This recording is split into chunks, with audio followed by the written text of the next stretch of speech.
Welcome to the Prospective Doctor podcast, brought to you by Med School Coach. Each week we cover topics related to the pre-med journey to medical school and beyond, from the MCAT to completing your application and from starting medical school to choosing a specialty. Our podcast will provide essential information for anyone contemplating a career in medicine. Hello everybody, my name is Spencer Evans. I am a first-year medical student at the University of Colorado, and I am a contributor here at Prospective Doctor. And I wanted to provide a podcast to you all about the lessons I've learned through my first 3 quarters of my first year of medical school. And these are lessons that I think I would have wanted to know going into my first year. And they relate to lessons I learned about studying, dating, and making friends, and all the interesting stuff that is a part of medical school. And I originally wanted to record this after the first half of my first year, but school really picked up when we got back from winter break. And at CU, we take 2 classes at the same time during the first part of the second half of the year.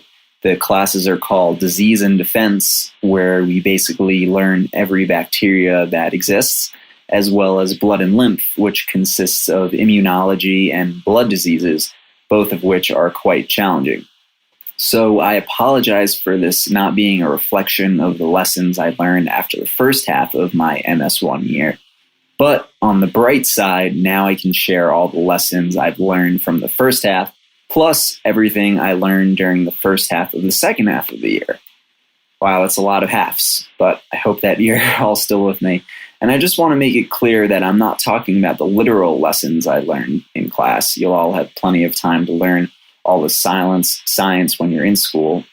What I'm going to be sharing are tips for studying, and as well as all the other parts of being in medical school, like relationships, friendships, and maintaining a work-life balance. All the lessons that I've gleaned during my time as a medical student so far.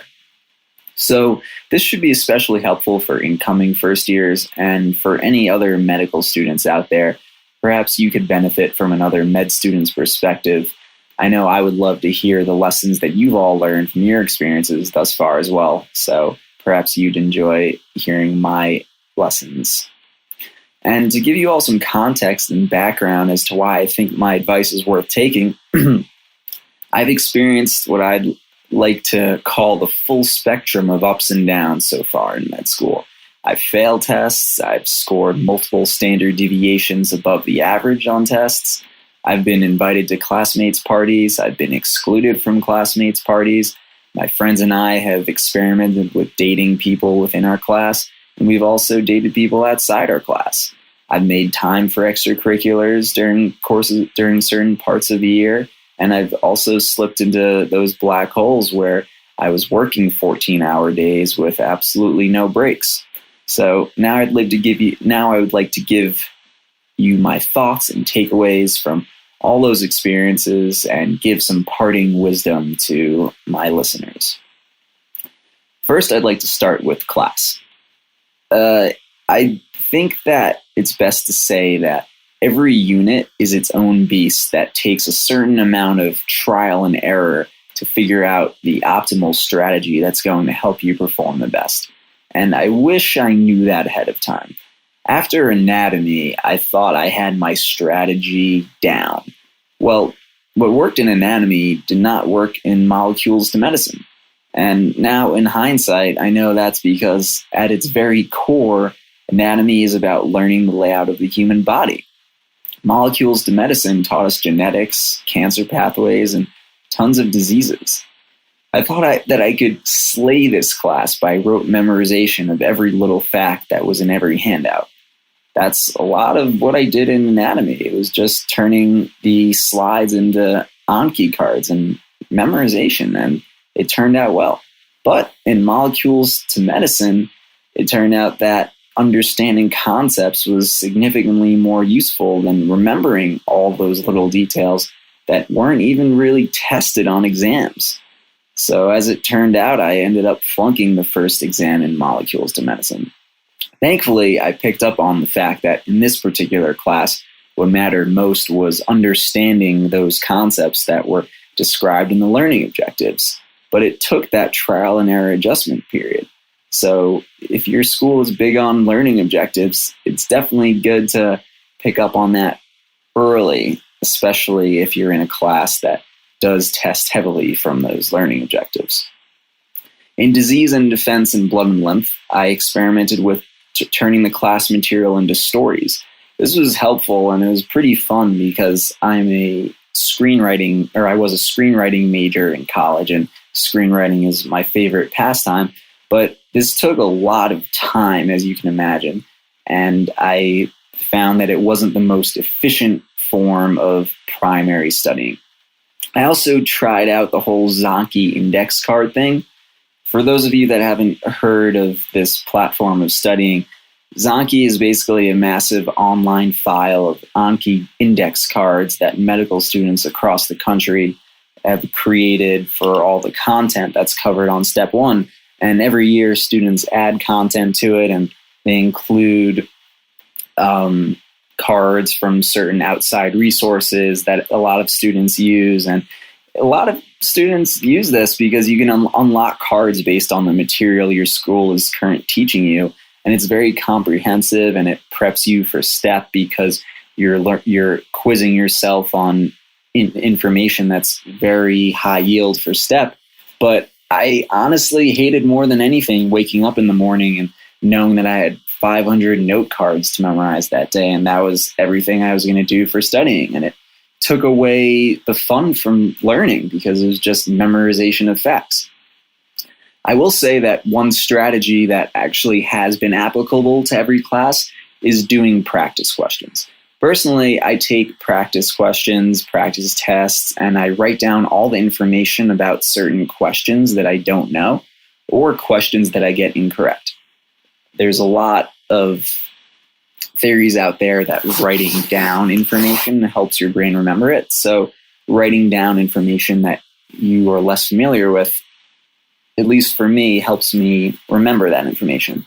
And then before the exam, I'll sit down and I'll review those notes. It helps me a lot, and I've been doing this so far in my current unit, the cardiovascular system, and it has been quite helpful. And I touched upon this briefly before I talked about the practice questions, but if you try to concentrate on the fun of learning all of these cool mechanisms and about all these interesting diseases, then it makes learning a lot easier because it becomes fun and it becomes interesting. So if you can apply that mindset, that is something that will also help you a lot. Dating. A lot of people caution you not to date within the class. Well, a lot of people also date in the class. And that makes sense because we're all going through this crazy time in our lives together. We also have very little time. And sometimes it's hard to convey all of this to someone who isn't going through the exact same thing at the exact same time as you.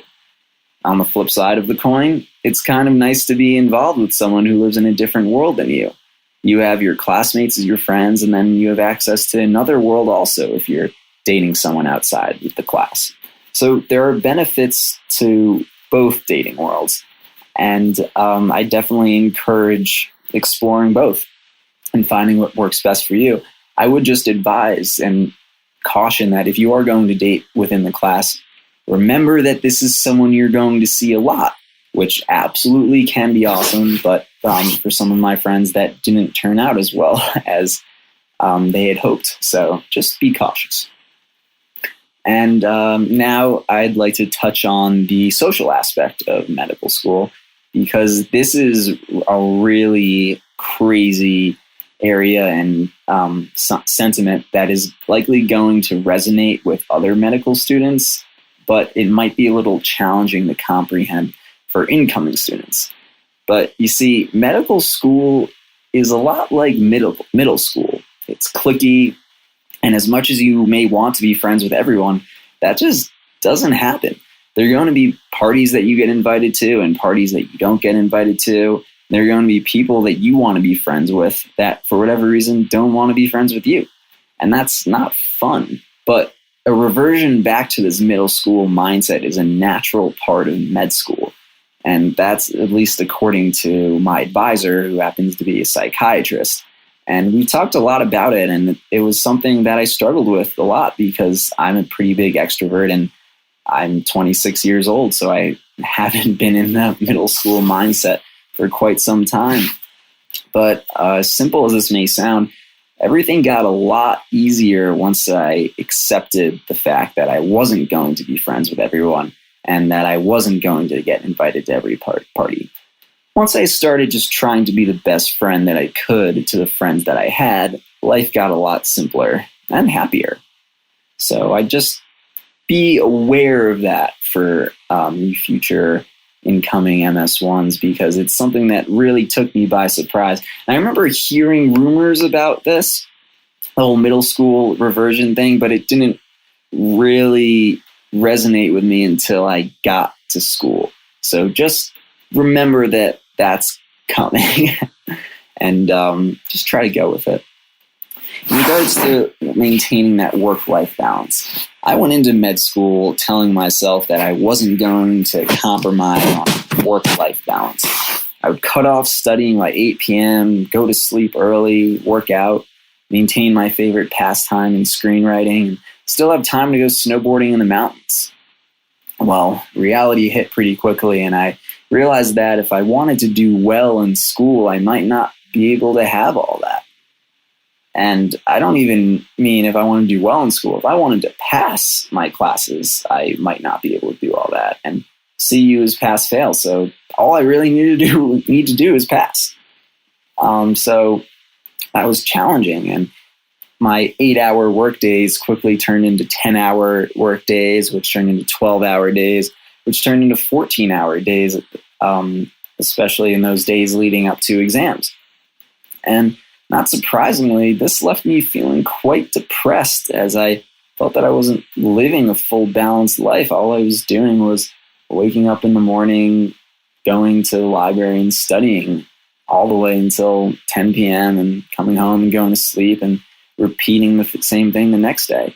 So I met with our school's learning specialist to figure out the best study strategies and what I was doing wrong. And this is something I would totally recommend to anyone, and that's to make an appointment with your school's learning specialist, if that's a resource at your school, because they really know the ins and outs of what it takes to be successful at your particular school, as well as the most up-to-date science regarding learning and how to be most efficient and how to be happiest while learning in this crazy environment we call medical school. And as it turns out, the human mind is optimally productive during 8 to 10 hour workdays. So I needed to cut back on my the amount of time I was studying. And I was definitely in favor of that, but I was nervous because I felt like the only reason I was studying for that long of time was because I needed that. I needed all those hours to learn all the information. But I now realize in hindsight that I was being quite inefficient, because it's far better to be totally focused and optimally productive for 8 to 10 hours than it is to be a bit laggy for 14. So I cut those hours down 8 to 10. And then I also started making a schedule and sticking to it. And this is something that I am such a fan of, and it helps reduce anxiety regarding productivity so much. So definitely recommend this, because you plan certain things that you're going to get done the next day, so you're not worried as much about getting all those things done, and then you can really keep track in real time of all the stuff you get done. So if you make a schedule and you stick to it the best that you can, and be kind to yourself if you don't stick to it completely. But the first thing you want to schedule in each day are fun activities that make you happy. So for me, that was working out, hanging out with friends, screenwriting, and going on hikes, and making sure that I scheduled those in for the following day first, and then putting in those hours for studying. And another strategy in regards to scheduling is alternating what you're studying every hour. So whether that's sticking to cardiovascular for 1 hour and then moving on to pulmonary for the next hour, or reviewing 1 hour and then learning new content the next. It's your brain craves novelty. So as long as you're mixing it up, you're going to stay very efficient. And all this really came together towards the end of Disease and Defense and Blood and Lymph, and I went from failing my first test during that unit also to scoring well above average on the exams, and I found myself with enough time to enjoy life outside of school and do the activities that I love.